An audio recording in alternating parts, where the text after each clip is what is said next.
Ladies and gentlemen, boys and girls, people of all ages, my name is the Bookworm, and welcome to Bookworm Reviews. Children's media is considered in many people's minds as simple. After all, we are talking about kids, little ankle biters who scream too loud, make unwanted messes, and to put it plainly, stupid. You're stupid minds! Stupid! Stupid! So when people make media for children, a lot of it is viewed as simple time wasters to shut the little hellions up. While there are a lot of people who would agree to that, others have made a point that there is more to children than meets the eye, by the fact that kids aren't as stupid as we think they are, which has led many people to create some amazing works. From the whimsical books of Dr. Seuss, The Power of Friendship in My Little Pony Friendship is Magic, The Consequences of War in Avatar The Last Airbender, and the everything about the human experience that is Adventure Time, along with movies of Pixar, DreamWorks, Disney. Basically, anything that didn't treat children like another statistic, but reasonable beings to respect, as well as to prove that you don't need to be stupid to be profitable. Which leads us to one of the most prestigious awards for children's literature, the John Newbery Medal. Named after John Newbery, an English publisher of the 18th century, nicknamed the father of children's literature, who without him, we wouldn't have a children's section. His work would inspire Frederick Melcher to work with the American Library Association in 1921 to make an award for the most distinguished contributions to American literature for children. It was the first of its kind, and since 1922, stands as some of the best books to showcase the power of literature to children. So throughout the month of May, we will be looking at 4 winners of this prestigious award. Hey! Don't worry about that. I have something special planned at the end of May. So without further ado, sit back and relax as we dive in with the winner of 1992, Shiloh, by Phyllis Reynolds Naylor. He's a real nowhere man, sitting in his nowhere land, making all his nowhere plans for nobody.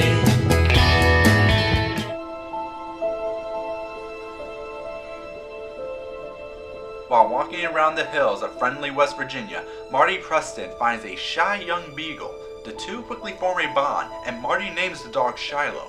But Shiloh belongs to Judge Travers, a drunk who abuses his hunting dogs. Marty is forced to give Shiloh back, but when Shiloh runs away again, Marty will go to far lengths to keep Shiloh safe. Phyllis Naylor wrote Shiloh after visiting her friends in West Virginia, where she found, as she put it, the saddest looking dog I have ever seen. Skinny, ill-kept, hungry, and obviously mistreated. It was never proven if the dog was abused, and Naylor's friends took the dog in, but the experience had such a major impact on her that she began to ask questions. What if I knew who was abusing it? What if I knew who it belonged to? What if the dog kept running to me? Then, if you write for children, you think about what if I was an 11-year-old, which would become Shiloh. If there is one thing that can best describe what Shiloh is about, it's the question of what is right. Which some of you are already saying that's bull, because we know what is right. Marty is right in trying to protect a dog from abuse from a surly drunk. How could there be a question about what is right when it's as clear as day and night? Well, that's the genius of Shiloh, because you see, the question is more than what is right. It's what is lawfully right, morally right, as well as how your actions can cause more harm than good. Some examples are how Shiloh is officially Judd's dog by law, which means Marty has no right to take him regardless if he abuses dogs. When Marty and his dad take Shiloh back to Judd's, he calls out his father about how if Shiloh were a child, he would act differently. But because Shiloh is lawfully Judd's and a dog, it's not their concern how to treat him. This becomes the major focus when Shiloh comes back and Marty lies about having him. He keeps Shiloh in a makeshift pen in the hills and feeds him half his food, basically half starving himself. How he must lie more and more just so he could keep Shiloh safe, going against everything he was taught by his parents, which only gets harder as the days go on, but still justifies it by even using the God defense. But it still seems pretty clear who is in the right and wrong, right? Wrong! Because after all that effort to keep him safe, Shiloh gets attacked and almost dies. It is at that moment Marty says to himself that what he did, regardless how good his intentions were, he did more harm to Shiloh than Judge Travers could have ever done. And that is just one example, because Shiloh is a cornucopia of moral dilemmas, from the law to parents to religion. In the beginning of the book, it seems we have a clear-cut view of what is good and what is bad.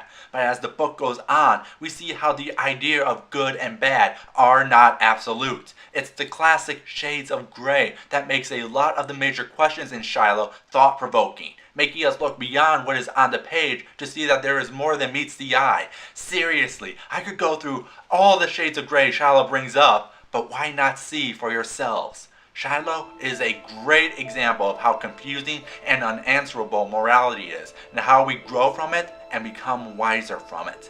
It's a coming of age that I highly recommend for both young and old alike. Plus, it has a beagle in it, and beagles are awesome. What about you, Internet? What's your opinion about Shiloh? Next week, it's Island of the Blue Dolphins. Oh boy. Till next time, have a nice day.